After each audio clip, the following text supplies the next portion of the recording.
Hello दोस्तों, exam T20 में एक बार फिर से आप सभी का स्वागत है। और हम लोग प्रिपेयर करने वाले थे RO 2023 के लिए, तो जिसके लिए मैंने 2 टारगेट वीडियो आपको दिए थे, जीएस और हिंदी का। आज बात करने वाले हैं जीएस के टारगेट की, जिसमें मैंने आपको स्ट्रेटजी बता दी थी कैसे प्रिपेयर करना है। आज हम लोग फर्स्ट टारगेट की बात करने वाले हैं, जिसमें मैंने 7 डेज का टारगेट दिया था आपको। अब इसमें हिस्ट्री और यूपीजी के आपको 7 दिन प्रिपेयर करनी हो। इन 7 दिनों में पूरा टारगेट कंप्लीट करना है। कैसे करना है वो मैं आपको समझाने वाली हूँ। देखिए, इसके अकॉर्डिंग आप 7 डेज का टारगेट लेकर के चल रहे हैं। जैसे कि मैंने स्ट्रेटेजी बताई थी, 15 डेज हिस्ट्री प्लस यूपीजी के, फिर अगले 15 डेज आगे के 2 सब्जेक्ट, फिर ऐसे ही करके आपको 60 दिन में प्रिपरेशन करनी थी। तो 60 डेज का टारगेट है जीएस के लिए। सबसे पहले देखते हैं, बात करते हैं आज हिस्ट्री को कैसे पढ़ना है आपको और यूपीजी को कैसे प्रिपेयर करना है। 2 सब्जेक्ट आपको प्रिपेयर कर लेने हैं। तो ये 7 दिन मैंने मॉडर्न हिस्ट्री अर्थात आधुनिक भारतीय इतिहास को दिया है। ठीक है, तो आधुनिक भारत के इतिहास में आप 7 पार्ट में डिवाइड करेंगे इसको और इस तरह से प्रिपेयर करेंगे। ये मेरी स्ट्रेटजी है, आप इसमें थोड़ा बहुत चेंज कर सकते हैं। आप अपने टॉपिक अपने अकॉर्डिंग लिख सकते हैं। बस तरीका है, एक आइडिया मैं दे रही हूँ कि कैसे आपको 7 दिन में ये हिस्ट्री और यूपीजी के पूरी प्रिपेयर करनी है और रिवीजन भी कर लेना है। साथ में आपको इनसे रिलेटेड क्वेश्चन भी सॉल्व करने हैं। चलिए स्टार्ट करते हैं। तो सबसे पहले आधुनिक भारत के इतिहास को मैं समझाऊंगी कि 7 दिन में आप कैसे प्रिपेयर करोगे। हर डे वाइज मैंने क्या किया है, कुछ टॉपिक या कुछ जो क्वेश्चन है वो अलग कर दिए हैं और इस तरीके से आप ये टॉपिक प्रिपेयर कर सकते हो। करना क्या है, सबसे पहले डे फर्स्ट की बात करते हैं। पहले दिन आप आधुनिक भारत इतिहास में यूरोपीय कंपनियों का आगमन पढ़ेंगे। इसके साथ साथ जो भी नए राज्य बन रहे हैं, जैसे कि हैदराबाद हो गया, कर्नाटक हो गया, अवध वाला राज्य हो गया, या जो मराठा है, तो अब इसमें आप क्या करेंगे, यूरोपीय कंपनियां तो पढ़ेंगे ही। यूरोपियन कंपनियों में आप देखेंगे जैसे first Karnataka war, second Karnataka war, ऐसे करके ये आपको पढ़ने हैं। आंग्ल मराठा युद्ध पढ़ने, आंग्ल मैसूर युद्ध पढ़ने। अब ये नहीं कि आपने ये पढ़ा तो इसके बाद फिर आपको अलग से टाइम मिलने वाला नहीं। आपको एक दिन में क्या करना है, यूरोपीय कंपनियां पढ़ना है, नवीन राज्य। देखिए, इसमें बहुत डिटेल में क्वेश्चन नहीं आने वाला है, फैक्ट ही पूछे जाते ज्यादातर इस एग्जाम में। तो आपसे ये युद्धों का कारण बहुत ज्यादा नहीं पूछा जाएगा, आपको डेट सही से याद होनी चाहिए।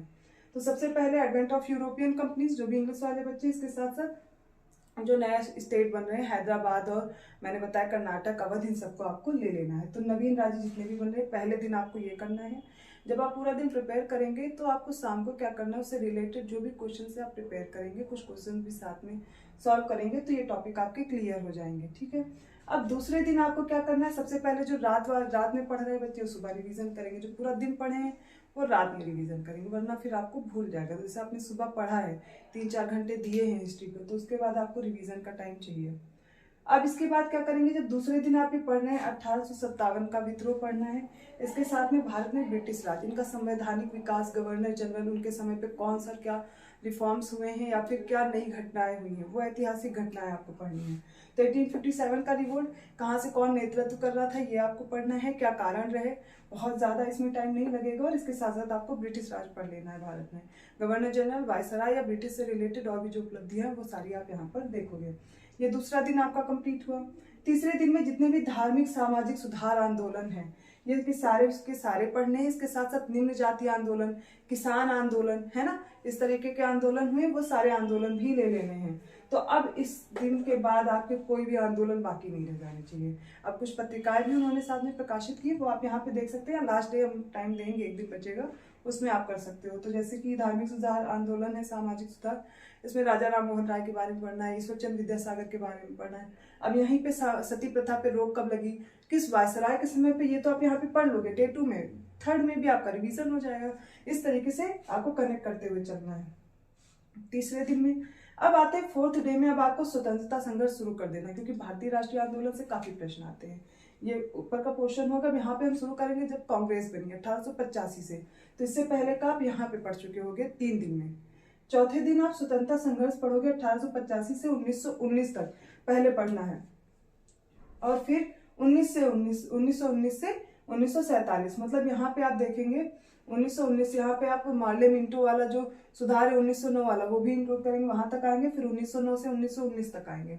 तो कांग्रेस की स्थापना से लेकर के मॉन्टेग्यू चेम्सफोर्ड तक आप पहुंच जाओगे। पर स्टार्ट कब करना है, मॉन्टेग्यू चेम्सफोर्ड से लेकर के भारत की आजादी तक, ये आप डे 5th में करोगे। ठीक है, 5 दिन में आप यहाँ पर आजादी तक आ चुके। लेकिन कुछ टॉपिक ऐसे होंगे जो शायद मैं इंक्लूड करना भूल गई हूँ या कुछ रह गया हो, तो कुछ महत्वपूर्ण पुस्तकें हो जाएंगी, या कोई रिफॉर्म्स हुए हैं, गवर्नर जनरल वायसराय में आपका कुछ छूट गया, या इनमें कुछ भी रह गया है, वो टॉपिक आप कब कर लेंगे, 6ठे दिन।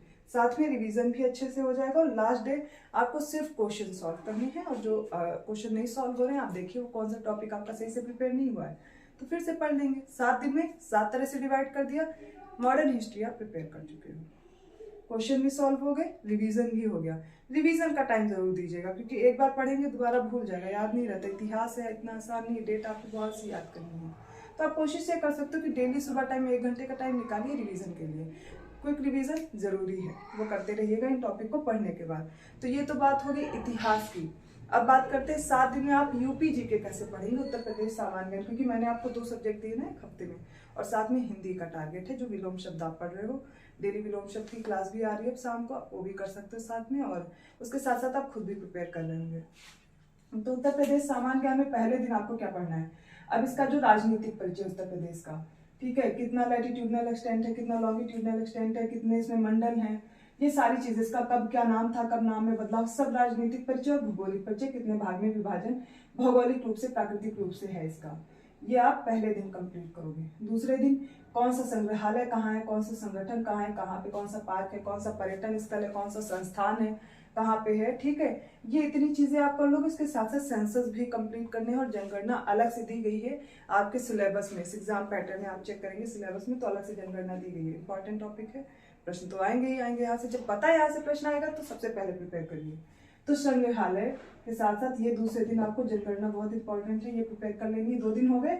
तीसरे दिन में कला, संगीत, मेले, नृत्य, बोलियां, व्यक्तित्व, जो छोटे छोटे टॉपिक हैं ये कवर कर लेंगे, ठीक है। कला में, संगीत में मेले कौन से कहाँ लगते हैं, मुझे नहीं लगता इतने कि आपके 10 घंटे जाएंगे, ये टॉपिक 2-3 घंटे में आपके आराम से प्रिपेयर हो जाने। फिर अगले दिन मृदा, कृषि, नदी तंत्र, झीलें, सिंचाई, जो ये सब चीजें हैं ये हम किस दिन करेंगे, ये हम अगले दिन करेंगे 4th डे। 5th डे में जो खनिज, ऊर्जा, संसाधन है, परिवहन है, कोई जनजातियां हैं, जनजातियों से प्रश्न आते हैं उत्तर प्रदेश में, इंपॉर्टेंट टॉपिक है। प्रीवियस क्वेश्चन अगर आप लगा रहे हैं, नहीं लगा रहे तो जरूर लगाइए, प्रीवियस क्वेश्चन से आपको पता चलेगा कहाँ से प्रश्न आते हैं। तो जनजातियों से भी आते हैं, तो जनजातियां भी प्रिपेयर करिए। खनिज, ऊर्जा, संसाधन से भी आते हैं, ये हो गया। अब लास्ट में आपको योजनाएं, जो उत्तर प्रदेश की नई योजना है, जो पुरानी योजना है, योजनाओं से भी प्रश्न आते हैं, उनका कालानुक्रम में लगाने को आ जाता है। तो कैसे करेंगे, जब तक उनकी डेट नहीं पता होगा, उनके बारे में पता नहीं होगा, तो ये आपको याद रखना है। और फिर रिवीजन करते रहिए। लास्ट डे आपको रिवीजन का ही मैंने टाइम दिया है, मैंने एक्स्ट्रा कोई टाइम नहीं दिया। तो आप आखिरी दिन 7वें दिन सिर्फ रिवीजन करना है। 6 दिन का मैंने 6 पार्ट में डिवाइड किया है। बाकी कुछ अगर टॉपिक बच जाएंगे तो आप 6th डे में, इसीलिए मैंने थोड़ा स्पेस छोड़ दिया कि आप अपने टॉपिक लिख सकते हैं। जरूरी नहीं है कि यही टॉपिक मेरे अकॉर्डिंग तैयार कीजिए, मैंने एक आइडिया दिया है कि आप कैसे प्रिपेयर कर सकते हो। आप अपना खुद ही स्ट्रेटेजी, अपना प्लान रेडी करिए और उसके अकॉर्डिंग लग जाइए कि आपका कौन सा वीक पॉइंट है, आपका कौन सा टॉपिक बहुत कम आते हैं या कौन अच्छे से आते हैं, तो और अच्छे से प्रिपेयर करिए। इस तरीके से आपको क्या करना है, 7 दिन में इतिहास और यूपी जीके तैयार करना है, वो भी आधुनिक भारत का इतिहास।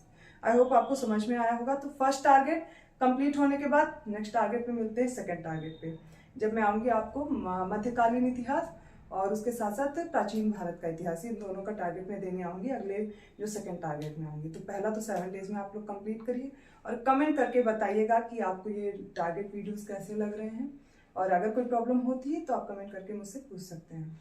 तो वीडियो अच्छा लगा तो प्लीज़ लाइक जरूर कीजिए, चैनल को शेयर भी करते रहिए और सब्सक्राइब करना मत भूलिए। बेल आइकन प्रेस कर देंगे तो अदर वीडियोज़ के नोटिफिकेशन आसानी से आ जाएंगे। अच्छी तरह से प्रिपरेशन करते रहिए। मिलते हैं अगली क्लास में। धन्यवाद।